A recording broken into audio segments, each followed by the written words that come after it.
Okay, Kenna, I really like this image. The plain black infinite background is really, really nice on these because you don't look at anything other than the subject here. I like that you're experimenting with lights at night and movement and those sorts of things.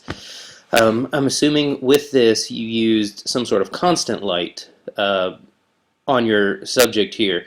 Also try to experiment with turning on and off the constant light. So maybe you have your subject here and the light is on, turn the light off, have your subject move, place them here, place them here. Or maybe have them placed in the foreground very, very close. So their face is this big, and then they go backwards, their face is this big, and they go backwards, and their face is, this size or something. So good work on this.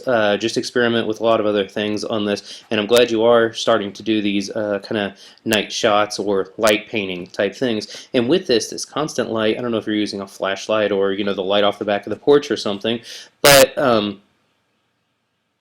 you can also use a flash. If you have another camera, let's say it's just a point and shoot or something like that, you can flash the subject in different places or from different angles. Think about using the light from behind, and it'll give them kind of a hair light and make them pop and stand out from the background.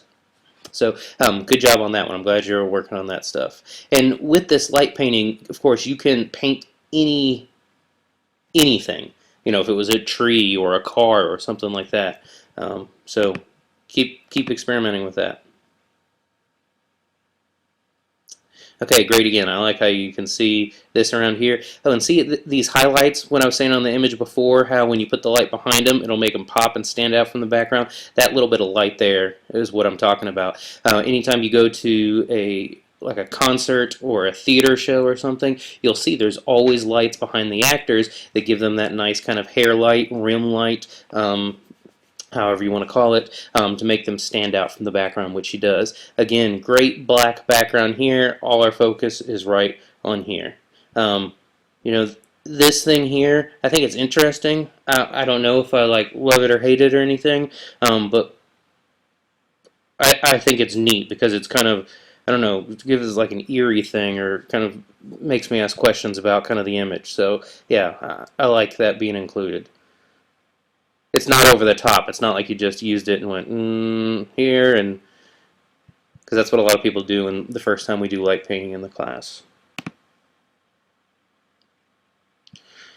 Okay, again with this one, nice. The motion makes it work. I put in the description or the assignment, make sure you're not doing motion just for the sake of trying to complete the assignment, but making sure that the motion works in the image. With this one definitely does. Gives it kind of a busy feel. Something's going on around here. So yeah, about 1/3 of a second, f14, no flash, great. When we talk more about ISO, this will start to make sense, because the lower the ISO number, the better the image quality. And it's not pixelated, it's just film grain. So we're just going to round this up to 800 for simplicity's sake. So half of 800 is 400, half of 400 is 200, half of 200 is 100. So that's 3 stops. Okay, and your F14, let's round it up to 16 for simplicity's sake. So instead of at F14, you could have been at, instead of 16, you've got 8, 5, 6, F4. So you might have had a little bit shallower depth of field, but your image would have been a little less grainy. Now at this size, we can't really tell. If we blew it up a little bit, maybe then we would begin to tell. But we'll talk more about that. And if anything I said doesn't make sense, please email me, and I'll explain it a little bit more. Also, just keep in mind with this, I'm assuming you were just hand holding it. I don't know if you were on a tripod or not. If you were hand holding it, always think about something to brace yourself on. This does look sharp back here, so I'm not commenting that you didn't do it correctly or anything. You were able to hand hold your camera at 1/3 of a second, but think about bracing it on something. Maybe you're leaning up against one of these braces here. Maybe you're leaning it up against the wall, something like that. Something else that helps when you're doing a slow shutter is if you put your timer on the 2-second timer, because inevitably when you push the shutter down, you're going to be shaking the camera. But if you push the timer down, it lets you push the button, hold your breath, hold really still, let the exposure happen. And that's one of the things that 2-second timer is for, so you don't have to wait around for 10 seconds. You're not running around to the other side of the camera like the family photo, you know, long thing. So that's something to think about. Nicely exposed, nicely done. It definitely works in this. Your shutter speed works in this image. Okay, so your other one, I'm assuming, is the one in the photo stream. It just didn't look like it was in your album, which is no big deal. Just pop it in there. But I think I'm assuming this one's yours. Okay, so okay, so you say here it's stopping motion. I think this is still a motion one. If you can do motion, I know you can do stopping motion, so I'm not too concerned about it. You know, I'm not going to mark down or anything. I like this image. It's kind of that panning technique, or I assume here you were in a car, you were doing about the same speed as that other car, but of course the background is not moving with you, so it's going to be blurred.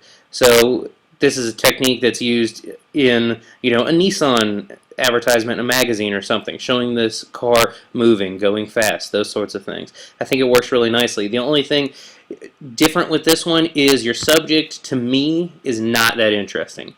Had it been an old car on the way to the car show, you know, 57 Chevy Bel Air, that might have been a little bit more interesting. Maybe if it was a motorcycle or something, maybe that would have been. Great job doing the assignment, getting that motion blur, that technique. I mean, my only thing is, yeah, it's just not the most interesting thing. Other than that, I think it's nicely done. You know, fill in the frame, car coming into the frame here.